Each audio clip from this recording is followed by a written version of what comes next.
अल्हम्दुलिल्लाहि रब्बिल आलमीन वस्सलातु वस्सलामु अला खातमिन नबिय्यीन अम्मा बाद फ़अऊज़ु बिल्लाहि मिनश शैतानिर रजीम बिस्मिल्लाहिर रहमानिर रहीम। पढ़िए अस्सलातु वस्सलामु अलैका या रसूलल्लाह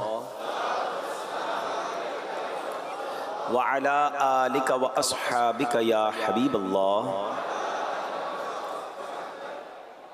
अस्सलातु वस्सलामु अलैका या नबियल्लाह व अला आलिका व अस्हाबिका या नूरल्लाह। दुरूद पाक पढ़ने के बेशुमार फ़ज़ाइल व बरक़ात हैं। काबे के बदरुद्दुजा तौबा के शम्सुद्दुहा सल्लल्लाहु अलैहि वसल्लम का एक बड़ा ही प्यारा फरमान मकतबतुल मदीना की एक बड़ी प्यारी बुक है अरबईन अत्तार। 40 हदीसों का ये मजमुआ है। इसकी जो किस्त नंबर 2 है उसके सफ़हा नंबर 11 पर हदीस नंबर 11 है। फरमाने आखिरी नबी मोहम्मद अरबी सल्लल्लाहु अलैहि वसल्लम मन सल्ला अलैया औ सअला लियल वसीलता हक़्क़त अलैहि शफ़ाअती यौमल क़ियामा। नबी पाक ने फरमाया जिसने मुझ पर एक बार दुरूद शरीफ पढ़ा या अल्लाह पाक की बारगाह में मेरे लिए वसीले की दुआ की, बरोज़े क़यामत उस पर मेरी शफ़ाअत साबित हो गई। दुरूद पढ़ने वालों की इंशाअल्लाह क़यामत के दिन शफ़ाअत होगी। क़यामत का दिन जो है ना वो बड़ा डिफ़िकल्ट डे है, बहुत मुश्किल दिन है। उस दिन बड़ी मुश्किलें हैं, बड़ी परेशानियां हैं। उस दिन नबी पाक शफ़ाअत फरमाएंगे, प्यारे आका जामे कौसर भी अता फरमाएंगे। नबी पाक उस दिन की मुश्किलों से हमें बचाएंगे।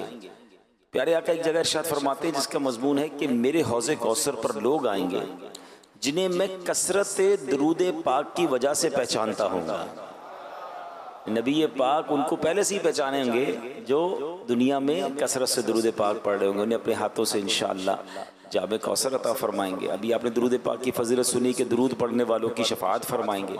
इसी तरह एक और जगह इरशाद फरमाते हैं कि क़यामत के दिन जितनी डिफ़िकल्टीज़ हैं, परेशानियां हैं, यानी क़यामत के दिन की दहशतों और दुश्वार गुजार घाटियों से जल्दी नजात पाने वाला वो शख्स होगा जिसने दुनिया में मुझ पर कसरत से दुरूद पाक पढ़े होंगे।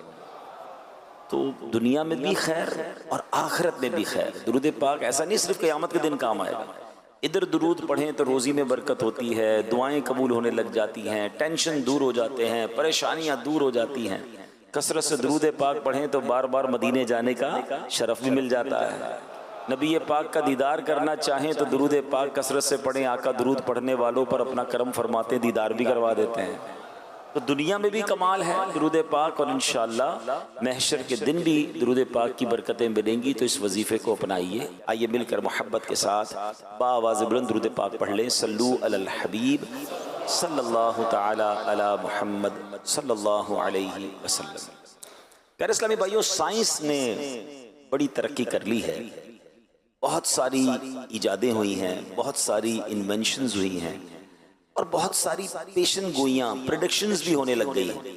यानी अब महकमा मौसमियात बता देता है कि बारिश आने के कब कब इम्कानात हैं, फलां दिन तूफ़ान आ सकते हैं, फलां वक्त बहुत ज़बरदस्त तेज़ हवाएं चलेंगी, फलां दिन फलां वक्त सूरज ग्रहण लगेगा, फलां दिन चांद ग्रहण होगा। अल्लाह अकबर। यानी बहुत सारी बातें। अब तो ये सर्दियों के दिन आ रहे हैं तो फॉग, यानी जब नज़र कम आता है तो पंजाब की तरफ हमारे पाकिस्तान में ज़्यादा होती है, तो फॉग के बारे में भी मौसमियात बता देता है। पेशन गोइयाँ पहले से होने लग गई। साइंस बड़ी तरक्की कर गई। मगर क्या आप जानते हैं कि अनकरीब कायनात का एक बहुत बड़ा हादसा होने वाला है। कोई साइंस, कोई टेक्नोलॉजी, कोई रडार, कोई सैटेलाइट, कोई भी इस हादसे का पेशगी यानी थोड़ा पहले भी इशारा भी नहीं दे सकेगी। पता किसी को नहीं चलेगा कि ये इतना बड़ा हादसा, जैसा इतना बड़ा हादसा कभी भी नहीं हुआ।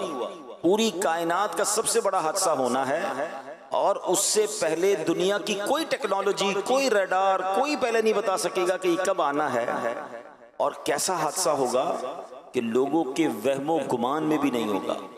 अचानक, बिल्कुल अचानक सूरज और चांद बेनूर हो जाएंगे, सितारे बारिश की तरह जमीन पर गिरने लग जाएंगे, बड़े बड़े सैयारे आपस में टकरा कर तबाह बर्बाद हो जाएंगे।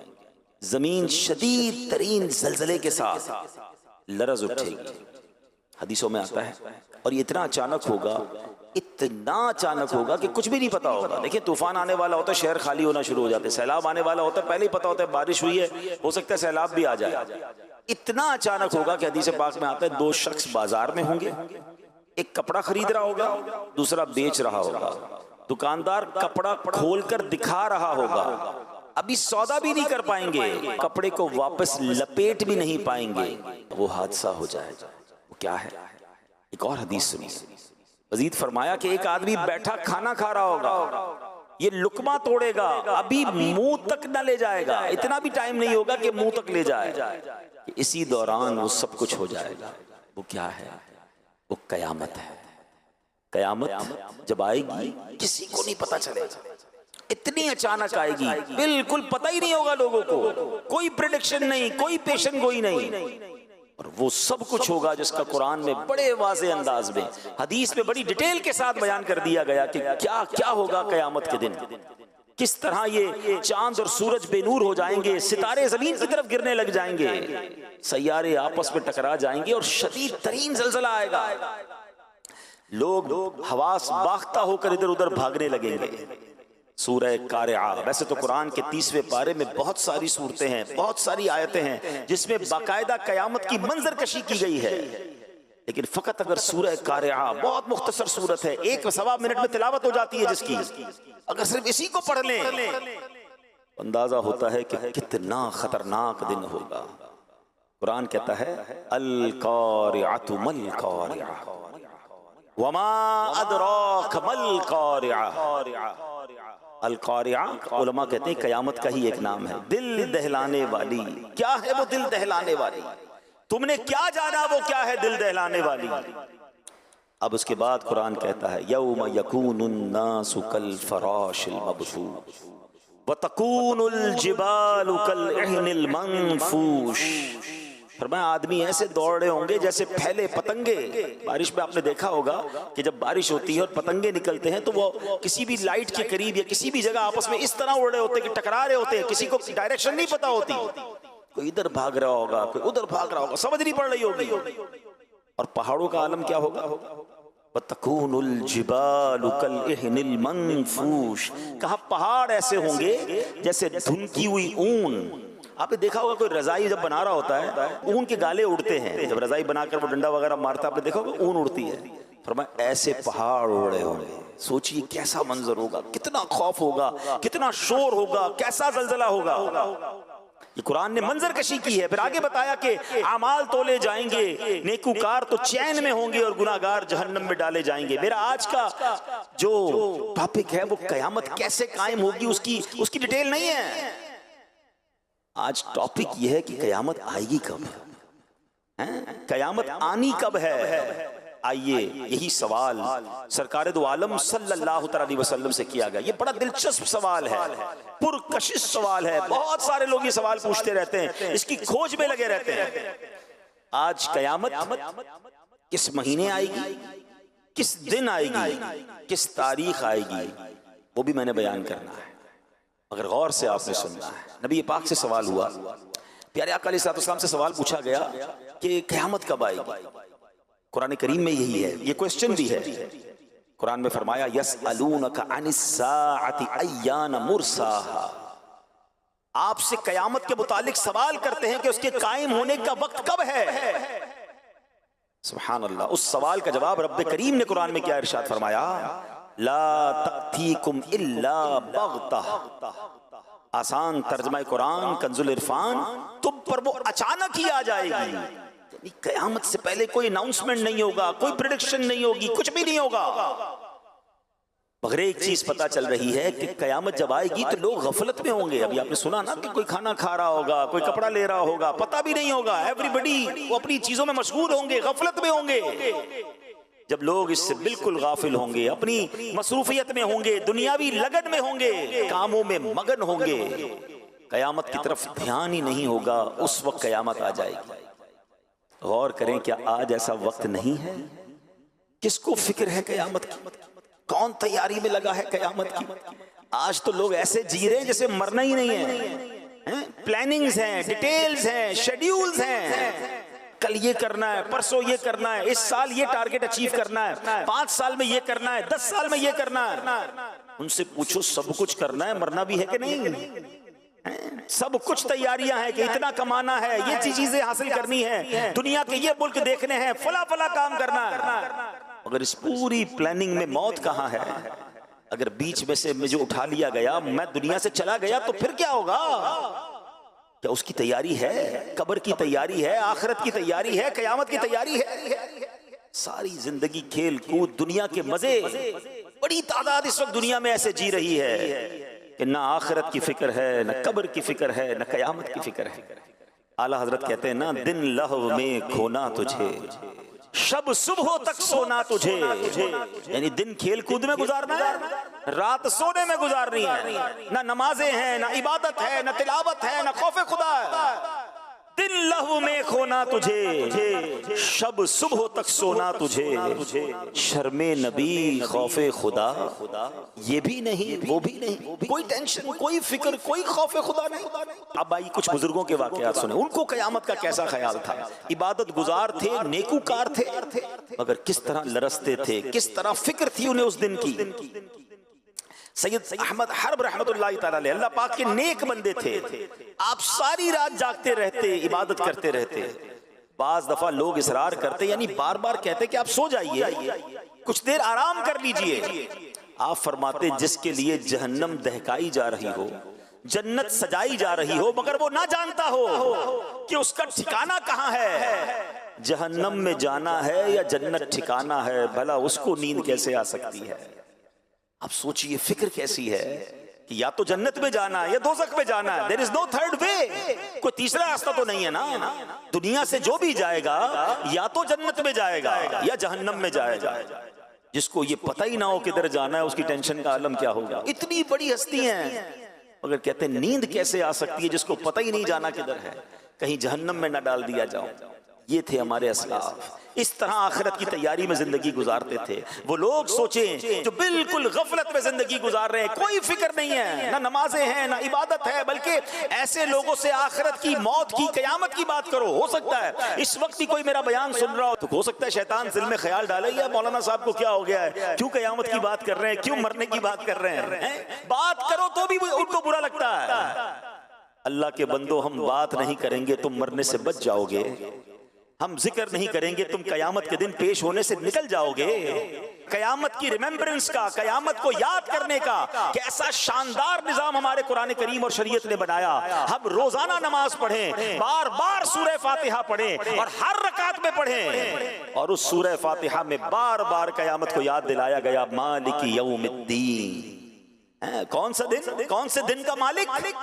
यौमे जज़ा का मालिक, यानी कयामत के दिन का मालिक। पढ़ते हो ना, अल्हम्दुलिल्लाहि रब्बिल आलमीन अर्रहमानिर रहीम मालिकी यौमिद्दीन, यौमे जज़ा का मालिक। याद रहे कि कयामत आने वाली है, मुझे पेश होना है, मुझे वहां की तैयारी करनी है। कैसा याद था बुजुर्गाने दीन को। एक बार हजरत उमर बिन अब्दुल अजीज, कितना बड़ा नाम है, इतनी बड़ी हस्ती है। आप एक मर्तबा रोने लगे, आपको रोता देखकर आपकी ज़ौजा मोहतरमा भी रोने लगी, बाद में दीगर घर वाले भी रोने लगे। कैसे लोग थे, इधर सारी सारी रात नाच गाने, ढोल तमाशे, पूरी फैमिली नाच रही होती। ये तो सुना हमने कि फला के घर में सारी रात फिल्में, ड्रामे, गाने बाजे, नाच गाने होते रहे। ये कैसा घराना है कि खुद भी रो रहे हैं, ज़ौजा भी रो रही, बच्चे भी रो रहे हैं। जब रोने का सिलसिला रुका तो फिर पूछा गया कि हुजूर आप रो क्यों रहे हैं, ये तो बताएं। घर वाले पूछते हैं, अमीरुल मोमिनीन आप क्यों रो रहे हैं? तो फरमाया, मुझे बारगाह इलाही में हाजिर होना याद आ गया, जिसके बाद कोई जन्नत में जाएगा तो कोई दोज़ख में। ये कहकर आपने चीख मारी और बेहोश हो। जरा सोचिए तो सही कि अगर आज ये ऐलान हो जाए कि आज रात को ये फैसला हो जाएगा कि कोई या तो जेल में जाएगा है, या तो किसी को महल दे दिया जाएगा है? हर किसी के बारे में आज रात ये फैसला होगा। बताइए वो रात कैसी गुजरेगी, वो दिन कैसा गुजरेगा कि पता नहीं सुबह में जेल में होऊंगा या सुबह में महल में होऊंगा। ना दुनिया की जेल ऐसी है जो जहन्नम की कैद है, वो तो तसव्वुर ही नहीं की जा सकता कितना बड़ा अजाब है। या ना दुनिया के किसी महल में वो आसाइशें और बरकतें हैं जो जन्नत के खजानों में है। इतनी बड़ी नेमत या तो मिलेगी या इतनी बड़ी सजा मिलेगी। ऐसे शख्स को कितनी कोशिश करनी चाहिए अल्लाह को राजी करने के लिए। ऐसे शख्स को उस कयामत के दिन की तैयारी कितनी करनी चाहिए। अगर बहुत बड़ी तादाद है जिनको फिक्र ही नहीं है, लेकिन कयामत आनी है। और कयामत के इल्म को पता है क्यों छुपाया गया? मैंने कहा था बयान के शुरू में कि आज मैं आपको तारीख, दिन और महीना बताऊंगा, और ये सरकार दो आलम सल्लल्लाहु अलैहि वसल्लम ने बताया है। नबी पाक ने कयामत आने का दिन भी बताया। दिन फरमाया जुमे का दिन होगा। तारीख भी बताई, फरमाया 10 तारीख होगी। महीना भी बताया, वो महीना मुहर्रमुल हराम का होगा। सिर्फ साल नहीं बताया है, ठीक है? 10 मुहर्रम और जुमे का दिन होगा जब कयामत आएगी। और फरमाया क्यों नहीं बताया? इसकी वजह ये उलमा फरमाते हैं ताकि हम हर वक्त डरते भी रहें, कयामत की तैयारी में मसरूफ रहें, गाफिल ना हो जाएं। किसी साल भी आ सकती है, हमें तैयार रहना है। ऐ मेरे प्यारे इस्लामी भाइयों, हाँ, प्यारे आका अलैहिस्सलाम ने मुख्तलिफ मकामात पर मुख्तलिफ हदीसों में कयामत की निशानियां बयान की। कयामत से पहले ये बातें हैं जो हो जाएंगी, और उनमें से बहुत सारी निशानियां हो चुकी हैं। आज हम अपने बयान में कयामत की कुछ निशानियों के बारे में जानेंगे। उन हदीसों से हमें बहुत कुछ सीखना भी है, और अपनी प्रिपरेशन को, अपनी तैयारी को, कयामत के दिन की अल्लाह की बारगाह में पेश होने के मामले को और हमने तैयार करना है। ठीक है, हम शायद कयामत तक जिंदा ना रहें, हमें नहीं पता कि हमारी जिंदगी में हम कयामत देखेंगे, क्योंकि अभी बहुत बड़ी बड़ी निशानियां बाकी हैं। मगर कब्रों में जाने के बाद उठाया तो जाएगा ना यौमुल कयामत। उस दिन जब पेश किया जाएगा, उस दिन हमारे हाथ में क्या होगा? क्या सीधे हाथ में नामा अमाल मिलेगा या उल्टे हाथ में दिया जाएगा? क्या जन्नतियों की लाइन में खड़ा किया जाएगा या माअल्लाह दोज़खियों की लाइन में खड़ा किया जाएगा? क्या नबी पाक के हाथों जामे कौसर मिलेगा या प्यासे ही रह जाएंगे? क्या अल्लाह के अर्श का साया मिलेगा या धूप में खड़े रह जाएंगे? या उन खुशनसीबों में होंगे जिन्हें नबी पाक अपने साथ जन्नत में ले जाएंगे? सोचिए तो सही, कैसा मंजर होगा। उस दिन की तैयारी करनी है। और कई मकामात पर कुरान मजीद फुरकान हमीद में, हदीसों में हमें बताया गया है कि उस दिन की तैयारी में लग जाओ। उस दिन जलील और रुसवा नहीं होना है। आला हजरत इमाम अहले सुन्नत ने बड़ी प्यारी प्यारी दुआएं अपने अशार में लिखी, और कई बहुत सारे मकामात पर हमें झंझोड़ा भी है, हमें समझाया भी है कि उस दिन की तैयारी कर लो, कहीं उस दिन पशेमान ना हो जाएं, उस दिन मारे ना जाएं। अल्लाह की बारगाह में दुआ करते हैं, या अल्लाह हमें कयामत की रुसवाई से बचाइयो, कयामत की परेशानी से बचाइयो। मेरे मौला कयामत की प्यास से बचाना, कयामत की घबराहट से बचाना। ऐ अल्लाह, जिन खुशनसीबों को तेरे अर्श का और नबी पाक के परचम का साया नसीब हो जाए, उन खुशनसीबों में हमें भी शामिल फरमा। या इलाही गर्मी महशर से जब भड़के बदन, दामने महबूब की ठंडी हवा का साथ हो।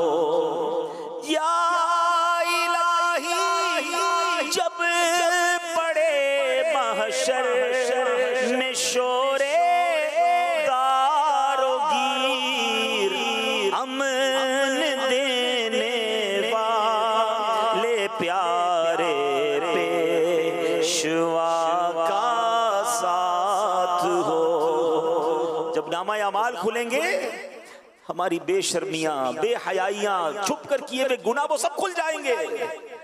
अल्लाह से दुआ करते हैं, अल्लाह उस दिन भी हमारे ऐब छुपाई रखना। या इलाही रंग लाए जब जब मेरी बेबाकियां,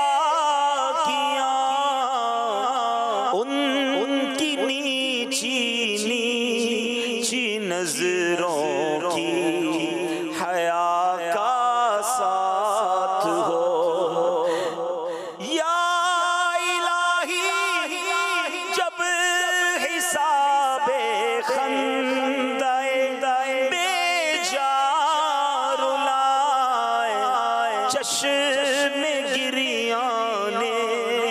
शफ़ी रजा का साथ हो। आमीन आमीन या रब्बल आलमीन। उस दिन की तैयारी करनी है।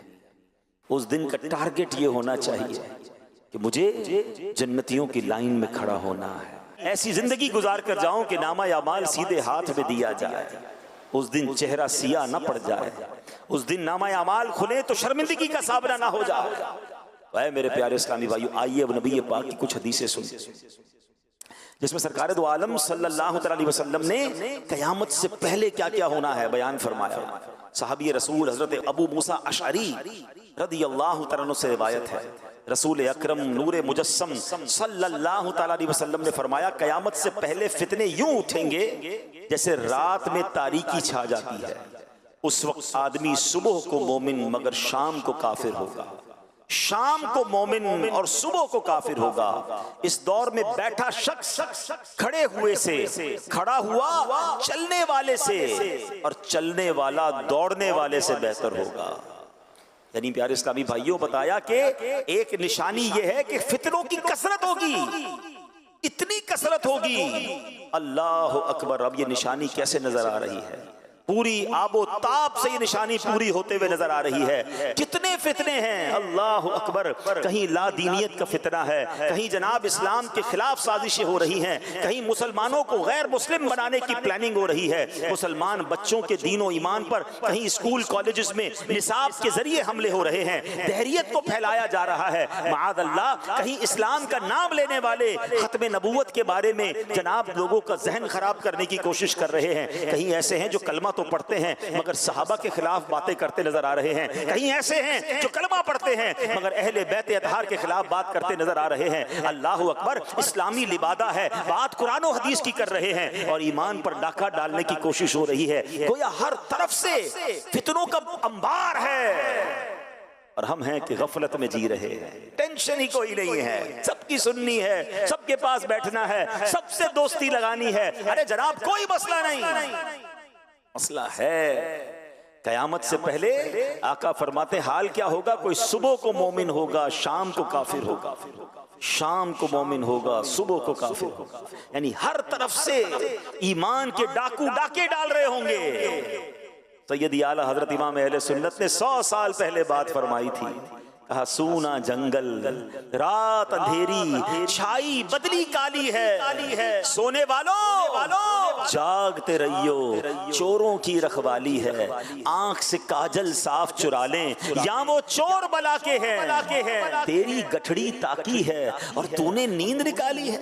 क्या फरमाया? आंख से काजल चुरा लेंगे। कितना जबरदस्त मुहावरा इस्तेमाल किया। आंख के अंदर लगा हुआ काजल और सुरमा कौन चुरा सकता है? फरमाया ऐसे बला के चोर होंगे तुम्हें पता ही नहीं चलेगा और तुम्हारा माल ले जाएंगे, तुम्हारा ईमान ले जाएंगे, तुम्हारा अकीदा ले जाएंगे।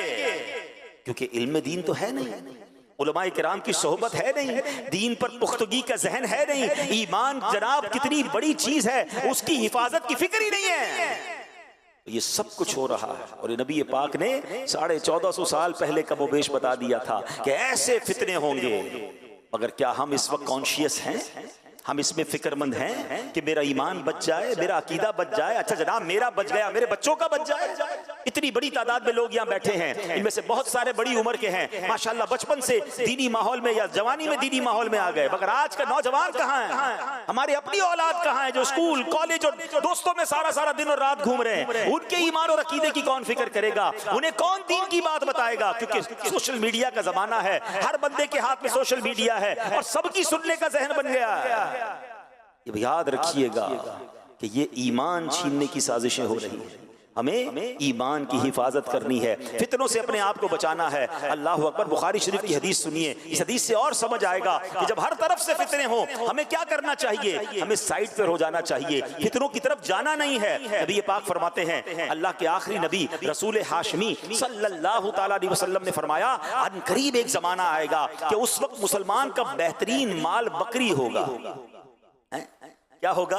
बकरी होगा, ताकि बकरियां लेकर पहाड़ों और बारिश की जगहों की तरफ निकल जाए और फितनों से अपना ईमान बचा ले। अल्लाह अकबर। इस हदीस के तहत उलमा फरमाते इसका मतलब यह है कि कुछ बकरियां हों, गारों की तरफ जाए, वहीं बकरियां चराए, उसी के दूध से अपना गुजारा करे और अपना ईमान बचा ले, यानी फितनों वाली जगह से दूर चला जाए। अल्लाह अकबर। अब इससे हमें आज के दौर में क्या सीखने को मिल रहा है कि जहां फितना है, जहां ईमान के जनाब खिलाफ साजिशें हैं, वहां हमें जाना ही नहीं है। हमें उस गली में क्यों जाना है कि जनाब वहां दीन छीनने का, अकीदा छीनने का डर है। मगर कहते नहीं जनाब, मैं फलां को जरा सर्च तो करूं, उसे तो सुनूं, उसकी गली में जाऊं, उसकी बात तो सुनूं। हदीस क्या कह रही है कि बकरियां लेकर बंदा अकेला चला जाए, ईमान बचा ले।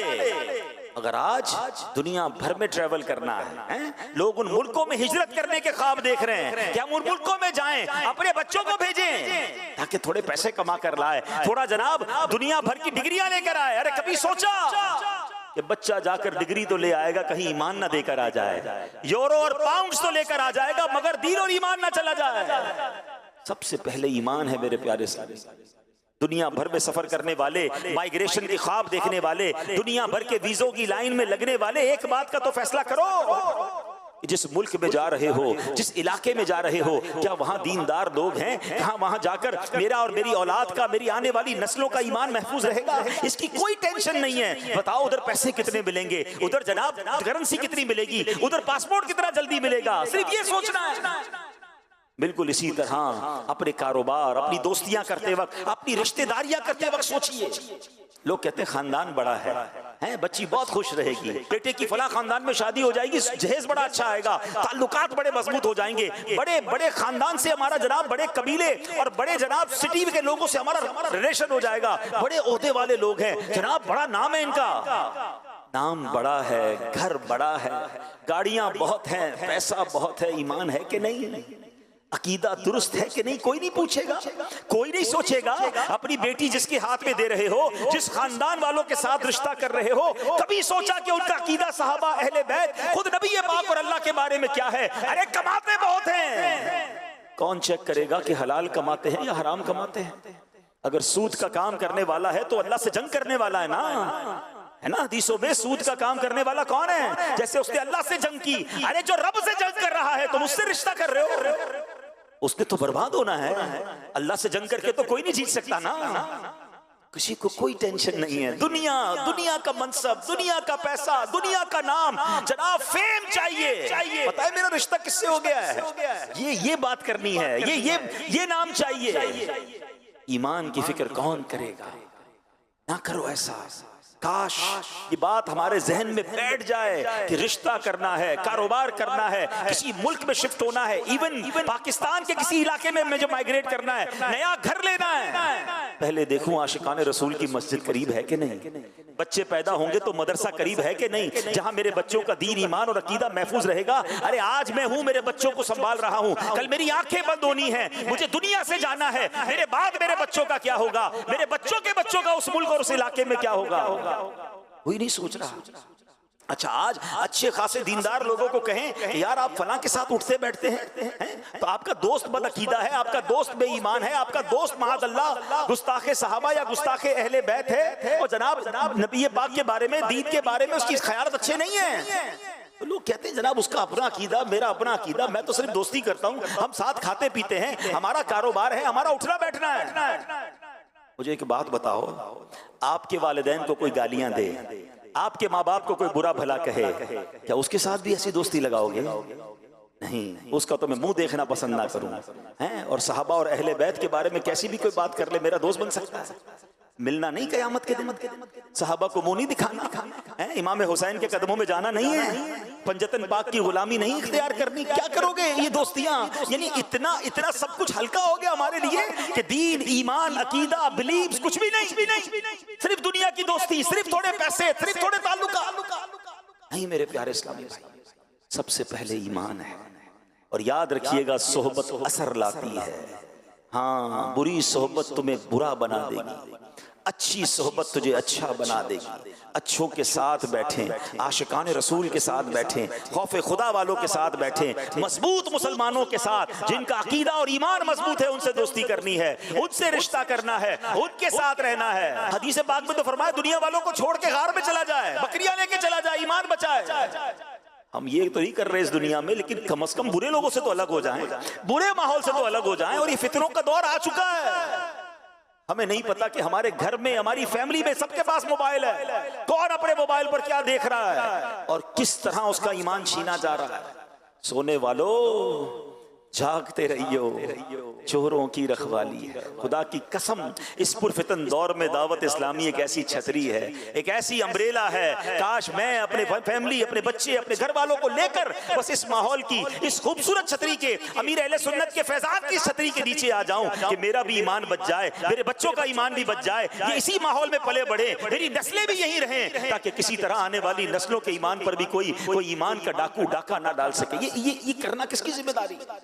हम सब की जिम्मेदारी है। हम ये तो फिक्र करते हैं कि जनाब घर बचा रहे, पैसे बच जाएं, अपनी प्रॉपर्टी महफूज रहे, हर चीज की हिफाजत की फिक्र करते हैं। सबसे पहले ईमान की हिफाजत की फिक्र करनी होगी। ऐ मेरे प्यारे इस्लामी भाइयों, कयामत की ये निशानी हमारे दरमियान है, हमें सोचना होगा। आइए एक और कयामत की निशानी सुनते हैं। बुखारी शरीफ की हदीस है, रसूल ज़ीशान मक्की मदनी सुल्तान सल्लल्लाहु अलैहि वसल्लम ने फरमाया, कयामत की निशानियों में से है इल्म उठ जाएगा, जहालत आम हो जाएगी। अल्लाह अकबर, क्या ये निशानी नहीं आ गई है? कैसा इल्म उठ गया है? हकीकी इल्म कहाँ है? कौन कुरान पढ़ रहा है? कौन कुरान का तर्जमा और तफसीर पढ़ रहा है? कितने लोग हैं जो हदीस का इल्म जानते हैं? कितने लोग हैं जो किताबों से दोस्ती रखते हैं? आज किसके पास टाइम है जनाब? सारी रात सोशल मीडिया पे गुजारने के लिए वक्त है। मोबाइल हाथ में दे दो, बैटरी खत्म हो जाएगी, पैकेज खत्म हो जाएगा, मोबाइल छोड़ने के लिए तैयार नहीं है। लोगों की आंखें और कान खराब होने लग गए हैं, इतना मोबाइल इस्तेमाल करना है। मुझे थोड़े अरसा पहले एक साहब मिले, अरबोपति हैं जनाब, बैरून मुल्क में रहते हैं, उनके हाथ पे पट्टी बंधी हुई थी।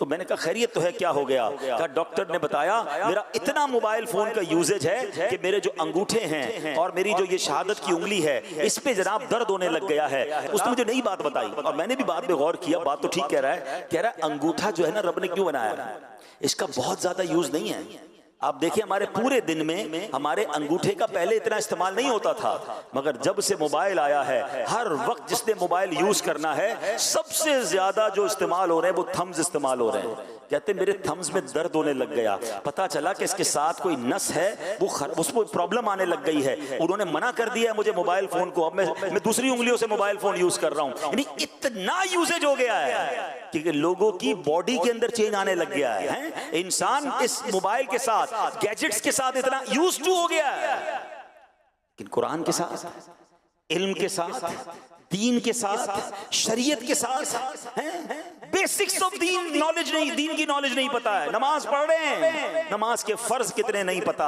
नमाज की शराइत कितनी नहीं पता। अच्छा वुजू रोज कर रहे हैं तो वुजू के फराइज नहीं पता। मुसलमान बालिग हो गया, अब गुस्ल करना जरूरी है, अब जब भी उसको गुस्ल की जरूरत है, वाजिब हो गया गुस्ल, तो प्रॉपर गुस्ल नहीं करेगा तो जनाब पाक नहीं होगा। गुस्ल के फराइज नहीं पता, घर में किसी की मैयत हो जाए, जनाजा पढ़ना नहीं आता, मैयत को गुस्ल देना नहीं आता, जो बेसिक्स हैं। मैं बहुत डीपली नॉलेज की बात ही नहीं कर रहा। कुरान पढ़ना है, तलफ्फुज़ दुरुस्त नहीं है, मखारिज ठीक नहीं है, और जनाब दुनिया भर की नॉलेज है, दुनिया भर के सॉफ्टवेयर हैं, सारी रात मोबाइल पर बैठना है। अब तो मोबाइल थक जाता है, बताता है कितना यूज कर लिया है। इतना टाइम इसके लिए है, दुनिया के लिए है, घूमने फिरने के लिए, स्पोर्ट्स के लिए है, सियासत के लिए है। टाइम नहीं है तो इल्म के लिए नहीं है। बताओ ना ये कयामत की निशानी कैसे पूरी होती जा रही है कि इल्म उठ जाएगा और जहालत आम हो जाएगी। कुरान मजीद फुरकान हमीद में बनी इसराइल के वो लोग जो गुमराह हुए, उनको ईमान नसीब नहीं हुआ, उसके बारे में कुरान क्या फरमाता है, रीजन क्या बयान किया कुरान ने? एक सबब बयान किया, वमिनहुम उम्मियून ला यअलमूनल किताब इल्ला अमानी। आसान तर्जुमा कुरान कंजुल इरफान, और उनमें कुछ अनपढ़ हैं जो किताब को नहीं जानते मगर जबानी पढ़ लेना या कुछ अपनी मन घड़त यानी पता चला किताब से जाहिल होना, मसलन कुरान करीम न सीखना, हदीस न सीखना, आशिकाने रसूल उलमाए किराम की किताबों की बजाय बस सुनी सुनाई बातों पर चलते रहना, इसी को इल्म व तहकीक का मयार बना लेना, ये भी एक तरह की जहालत है जो गुमराही का सबब बन जाती है। अल्लाह अकबर। आज ये बात आम है, दीन सारे का सारा अरबी जबान में है, मगर हालत ये है अरबी की एक अलिफ भी नहीं आती। कुरान करीम जो अरबी जबान में है, हदीसें जो अरबी जबान में है, पढ़नी नहीं आती। लोग बस जनाब सोशल मीडिया पर लगे हुए हैं। अब तो जनाब ये आलम है कि किसी को किताब पढ़कर रेफरेंस के साथ हदीस बताओ कि जनाब इस रेफरेंस के साथ ये हदीस है, कहता है मैं गूगल पर जाकर सर्च करूंगा, मैं पहले जाकर वहां जाकर सर्च करूंगा। अरे जनाब बताओ ये सॉफ्टवेयर बनाने वाले कौन हैं? क्या ये मुसलमान हैं? बहुत सारे ऐसे सॉफ्टवेयर हैं जहां इस्लाम की मालूमात लो तो गलत लोगों की किताबें, बेदीन लोगों की किताबें,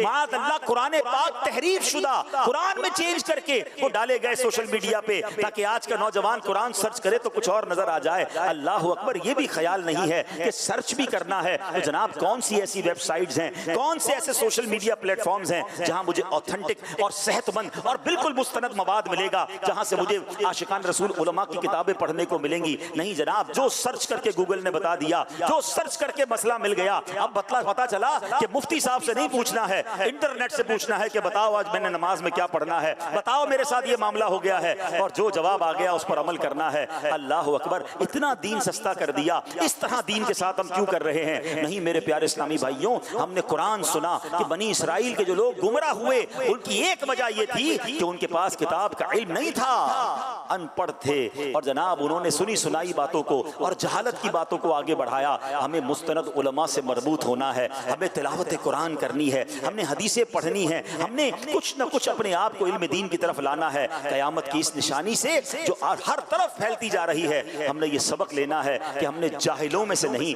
बल्कि इल्म दोस्त लोगों में से होना है। आजकल लोग एक जुमला कहा करते हैं कि जनाब फैमिली में एक डॉक्टर होना चाहिए, खानदान में एक वकील होना चाहिए। सच बताऊं, फैमिली में एक आलिम दीन होना चाहिए। हाँ, खुश नसीब है वो फैमिली, खुदा की कसम खुश नसीब है वो बाप जिसका बेटा आलिम है, जिसकी बेटी आलिमा है। खुश नसीब है वो बाप जिसके घर में कोई एक हाफिज कुरान है।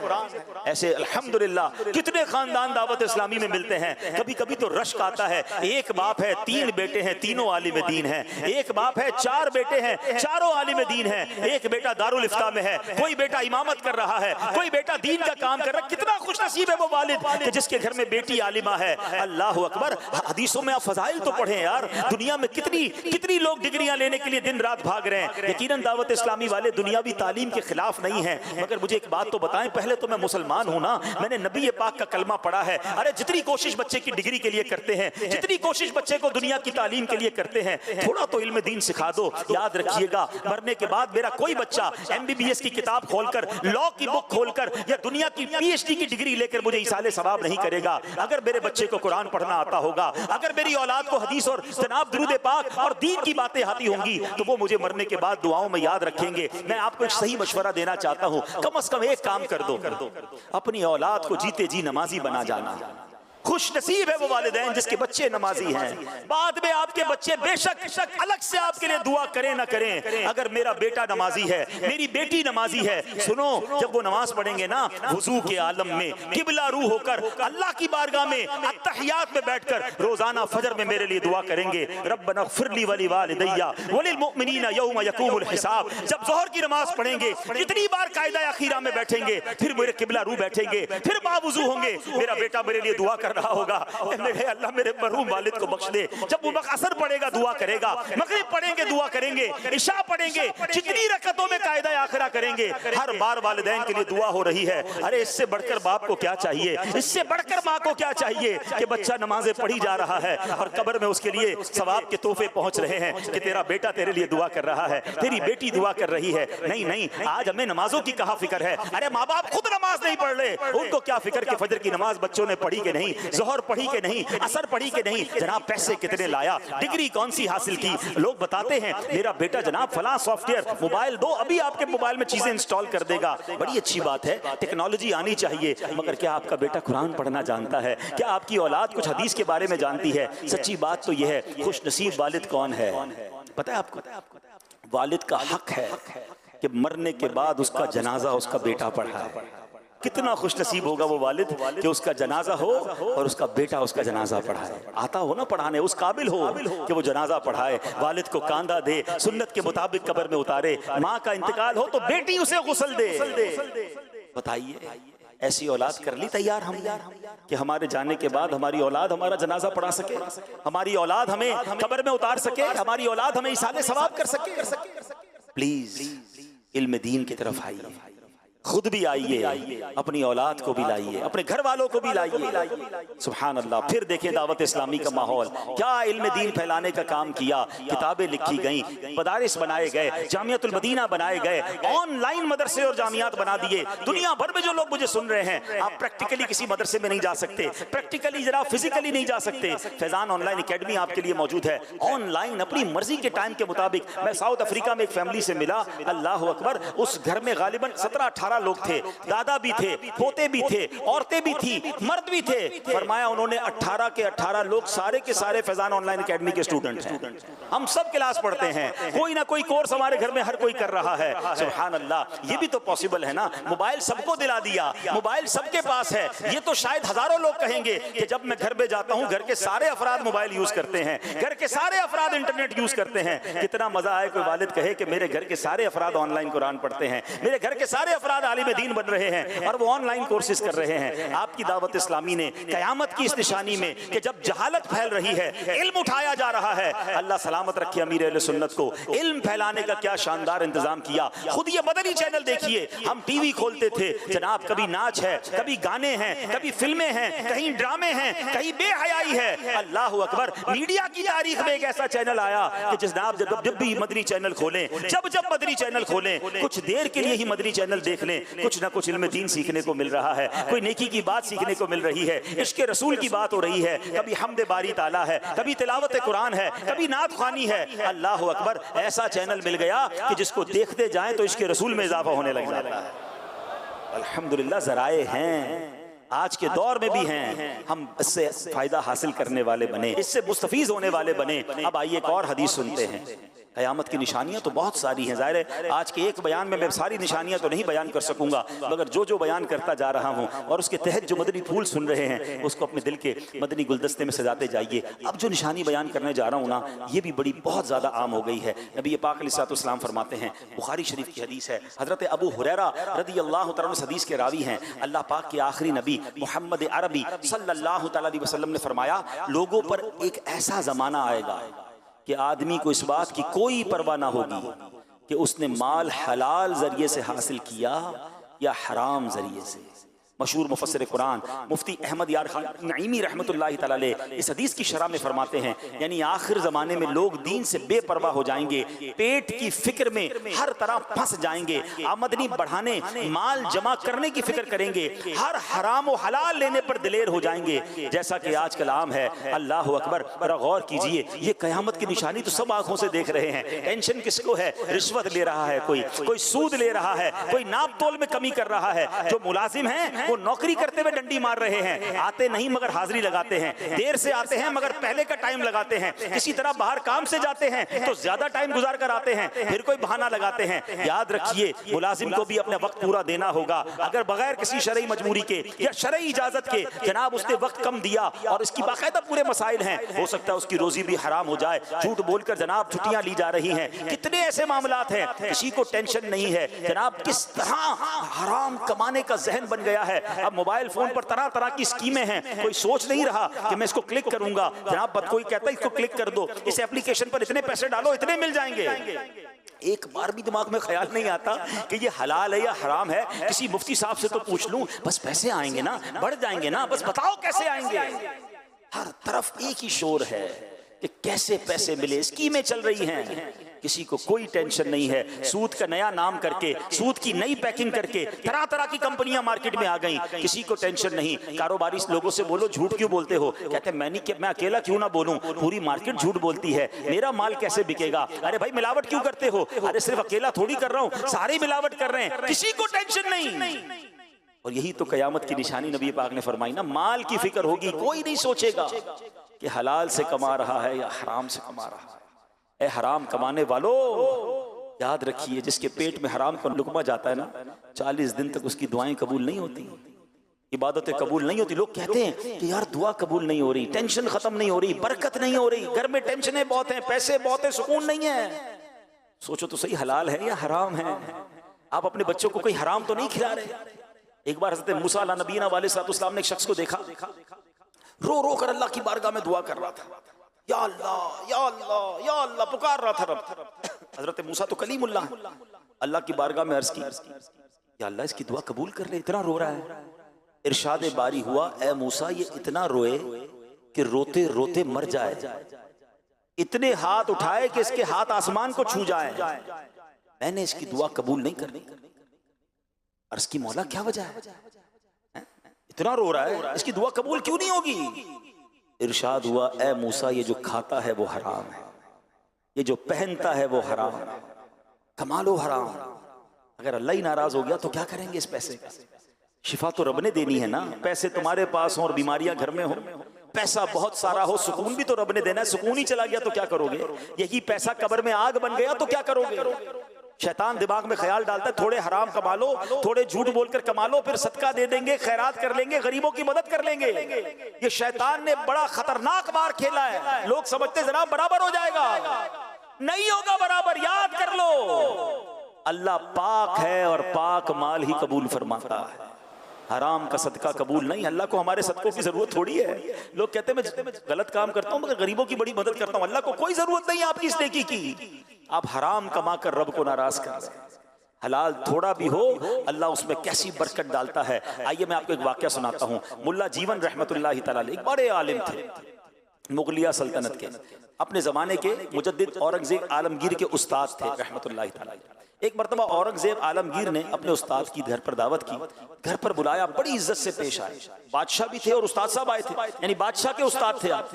मगर बादशाह ने 2 आने, दुवन्नी कहते थे उस जमाने में, दुवन्नी जो है मुल्ला जीवन को दे दी। हालांकि बादशाह तो बहुत सारा माल दे सकता था।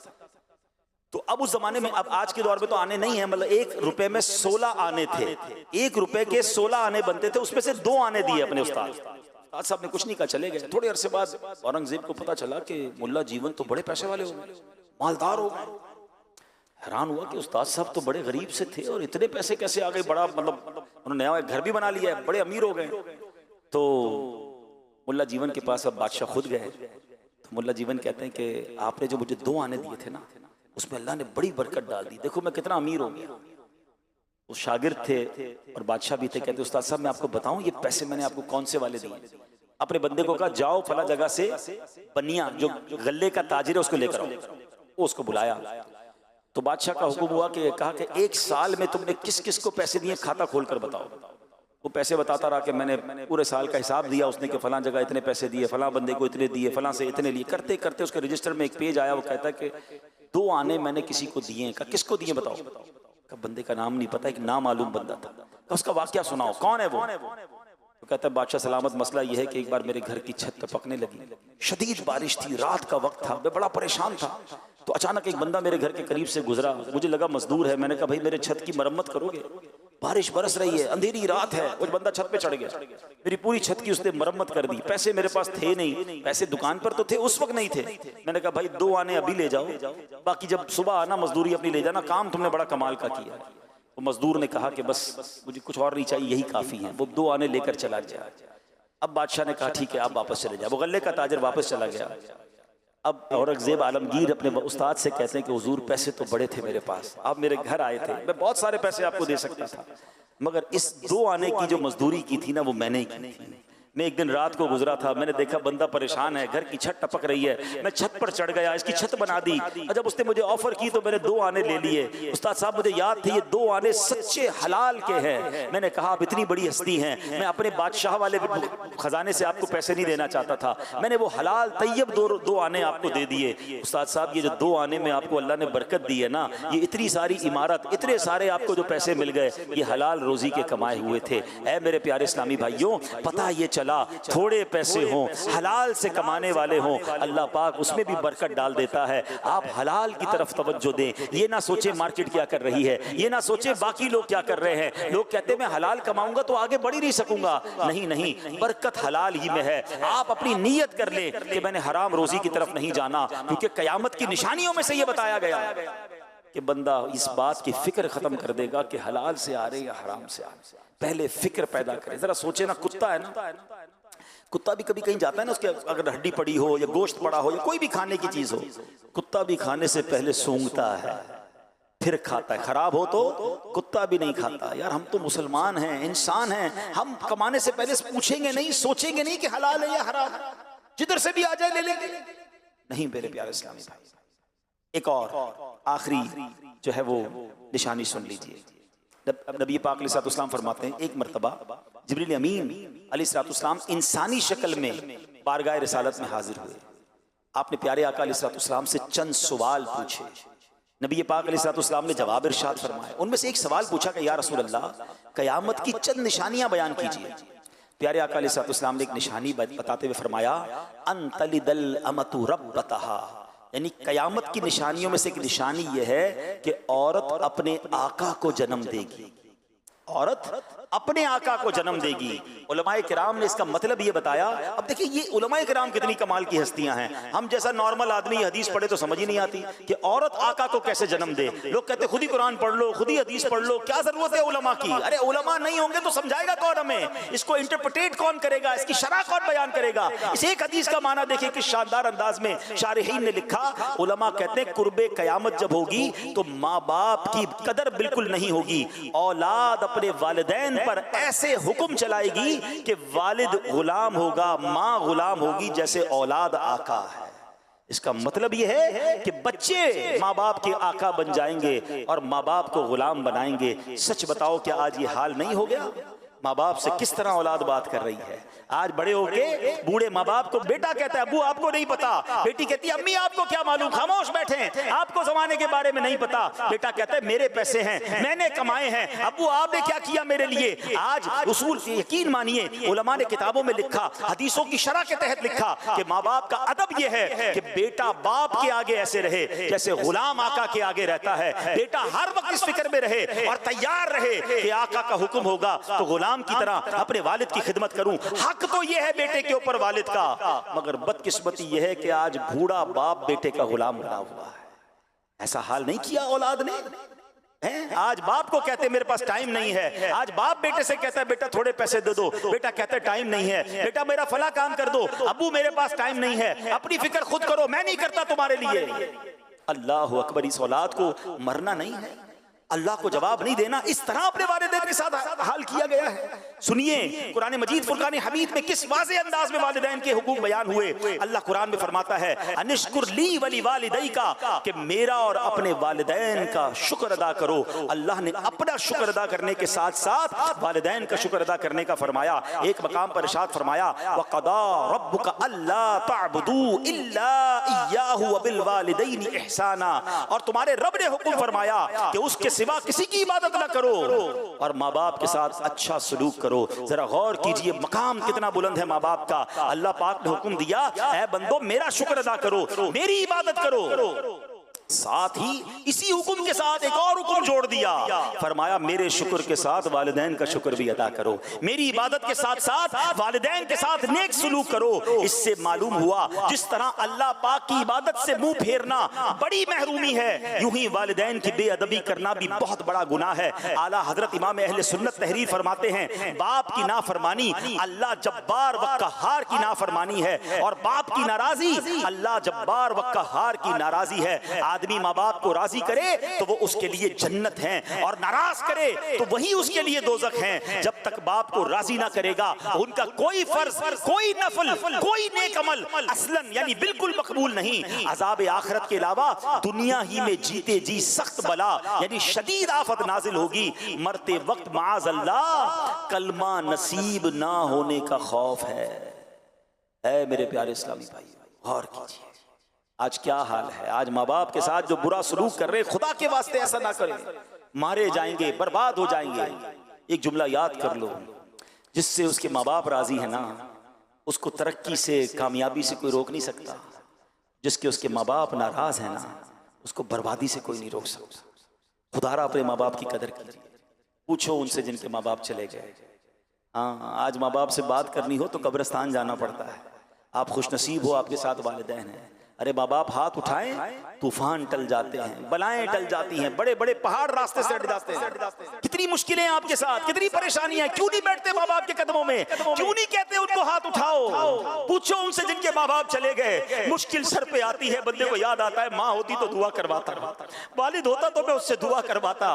अरे आज तुम्हारे पास तुम्हारे माँ बाप हैं, बैठो उनके कदमों में, करवाओ दुआएं। तुम्हारे मुश्किलें कैसे आसान होंगी। हजरत मूसा अला नबीना अलैहिस्सलाम एक बार चलते चलते आपको कुछ थकावट महसूस हुई, आप चाह रहे थे कि सफर आसान हो जाए। अल्लाह पाक ने वही भेजी, ऐ मूसा करीब एक पहाड़ है, वहां तशरीफ ले जाइए, उस गार में एक शख्स होगा, वो आपके लिए सवारी का इंतजाम कर देगा। हजरत मूसा अल्लाह के नबी हैं, कलीमुल्लाह हैं। अल्लाह चाहता तो हवा के जरिए आपको सफर करवा देता, खुद सवारी का इंतजाम फरमा देता। आपको एक बंदे के पास क्यों भेजा?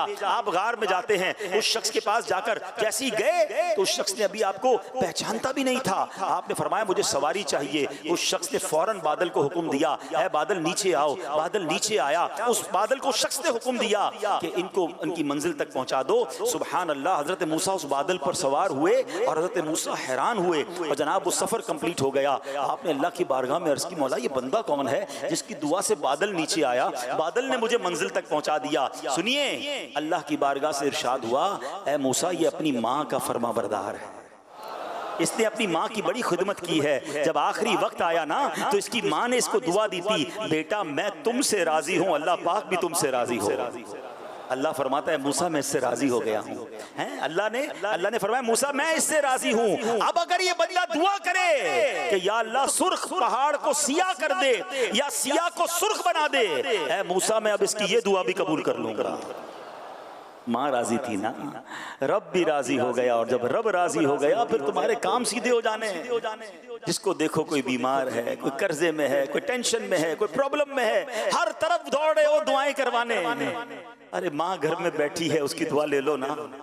वालिद घर में है, जाओ ना उसके पास, पैर दबाइए उनकी खिदमत कीजिए, माफी पहले तो मांगिए उनसे। कितनी बुलंद आवाज में बातें की हैं, कितना झाड़ा है अपने माँ बाप को, कितना बुरा भला कहते हो। दोस्तों के लिए टाइम है, वालिद के लिए टाइम नहीं है। खुदा की कसम सवाब का अंबार है तुम्हारे घर में। हदीस पाक के अल्फाज हैं, जो बेटा जो औलाद अपने माँ बाप को मोहब्बत की निगाह से देखे, हदीस पाक का मजमून है, नबी पाक फरमाते हैं जो औलाद अपने माँ बाप को मोहब्बत की निगाह से देखे, अल्लाह मकबूल हज का सवाब अता फरमाता है। अल्लाह अकबर। सहाबी रसूल ने पूछा, व इन नज़रा कुल्ल यौमिन मिअत मर्रतिन, या रसूल अल्लाह कोई 100 बार दिन में देख ले। अरे माँ बाप तो घर में है ना, जितनी बार चाहे देखें। अल्लाह अकबर। नबी पाक ने क्या फरमाया, अल्लाह अकबर व अतयब, अल्लाह बहुत बड़ा और पाक है, यानी कोई 100 बार देखे अल्लाह 100 हज का सवाब अता फरमाता।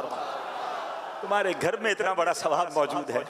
अब मुझे बताओ, देखने पर हज का सवाब है, पैर दबाने पर कितना सवाब होगा, व्हील चेयर चलाने पर कितना सवाब होगा, उनके लिए दवाई लाने पर कितना सवाब होगा, माँ और अब्बू के लिए उनके मनपसंद कभी बाहर से खाना लाने का कितना सवाब होगा, रात को उनकी पुकार पर खड़े होकर लब्बैक कहने का कितना सवाब होगा। जरा सोचो तो सही, वो बेटियां जो माँ की खिदमत नहीं कर रही, अरे यही बूढ़े माँ बाप हैं जिन्होंने हमारी गंदगियां साफ की हैं, यही वो बूढ़े माँ बाप हैं जिन्होंने उंगली पकड़कर हमें चलाया है। आज इनको चलने की जरूरत है, तुम दूर जा रहे हो, आज उनको तुम्हारी जरूरत है, तुम्हारे पास टाइम नहीं है। वो कहते हैं ना कि 2 माँ बाप मिलकर 11-11, 10-10 बच्चे संभाल लेते हैं, 11 बच्चों से मिलकर 2 माँ बाप नहीं संभाले जाते।